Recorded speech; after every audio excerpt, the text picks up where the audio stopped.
چند بندے ایسے ہوتے ہیں جو اس بابرکت والے مہینے میں بھی، رحمت والے مہینے میں بھی، وہ اس رحمت والے برکت والے مہینے میں بھی، رمضان المبارک کے اس مقدس مہینے میں بھی رمضان کی برکت سے محروم رہ جاتے ہیں۔ وہ کون سے بندے ہیں میں آپ کو بتلاتا ہوں۔ نمبر ایک، مستقل شراب کا پینے والا، کہ جو بندہ مستقل شراب کو پیتا ہے، جو بندہ رمضان المبارک کے مقدس مہینے کا بھی احترام نہیں کرتا ہے، جس طریقے سے 11 مہینوں کے اندر وہ شراب کو پیتا ہے، اسی طریقے سے وہ رمضان کے اس مبارک مہینے میں بھی برابر شراب کو پیتا ہے، تو ایسے بندے کی بھی رمضان میں مغفرت نہیں ہوتی ہے۔ جو بندہ برابر غیبت کو کرتا ہے، اس طریقے سے وہ چغلیاں 11 مہینے میں کرتا ہے، اسی طریقے سے وہ چغلیاں رمضان المبارک کے مقدس مہینے میں بھی کر رہا ہے، تو ایسے بندے کے لیے رمضان کی کوئی اہمیت نہیں ہوتی ہے، ایسے بندے کی کوئی بخشش نہیں ہوتی ہے۔ اسی طریقے سے ایک بندہ وہ ہے کہ جو اپنے دل کے اندر کسی کی طرف سے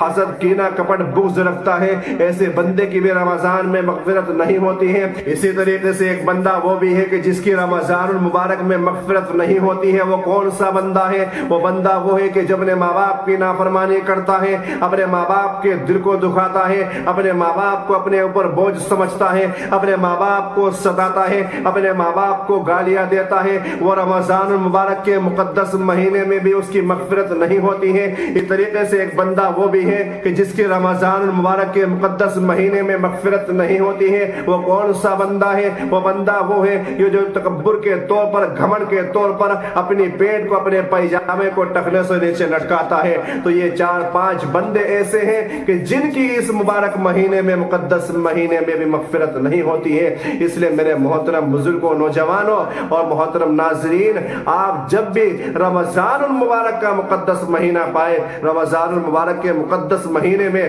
آپ روزوں کو رکھو، تو روزوں کو روزے کی طرح رکھنا ہے، یعنی روزے کے اندر کوئی بھی گناہ کا کام آپ کو نہیں کرنا ہے، کوئی بھی کام ایسا نہیں کرنا ہے کہ جس کی وجہ سے آپ کو گناہ ملے۔ روزے کو روزے کے طریقے سے رکھنا ہے، یعنی رات میں سحری کھانی ہے، سحری کھانے کے بعد آپ کا اگر دل کر رہا ہے تو آپ قرآن شریف پڑھ لیں، نہیں تو آپ سو جائیں، آپ کو سونے کا بھی ثواب ملے گا۔ اور جب آپ نیند سے بیدار ہو تو آپ اللہ تبارک و تعالیٰ کے سامنے تھوڑی دیر روئے، گڑ گڑا لیں، اور آپ چاہے نوافل پڑھیں۔ اس کے بعد آپ پورے دن گناہ کا کوئی بھی کام اگر نہیں کرتے ہیں تو آپ کا روزہ بہت اچھے طریقے سے گزر جائے گا۔ ہمارے بہت سے بھائی ایسا کرتے ہیں کہ رمضان المبارک کے مقدس مہینے میں روزہ تو رکھ لیتے ہیں، لیکن روزہ رکھنے کے بعد وہ برابر گناہ کا کام کرتے رہتے ہیں، تو ان کو سوائے بھوکے پیاسے رہنے کے کچھ بھی نہیں ملتا ہے۔ اس لیے ان تمام چیزوں کا خیال رکھ کے اپنے رمضان المبارک کے مقدس مہینے کو گزارے۔ اللہ تبارک و تعالی ہم سب کو رمضان المبارک کے مقدس مہینے کی قدر کرنے کی توفیق عطا فرمائے۔ روزوں کو پابندی کے ساتھ، تراویح کو پابندی کے ساتھ، قرآن شریف کو پابندی کے ساتھ پڑھنے کی توفیق عطا فرمائے۔ وما علینا الا البلاغ۔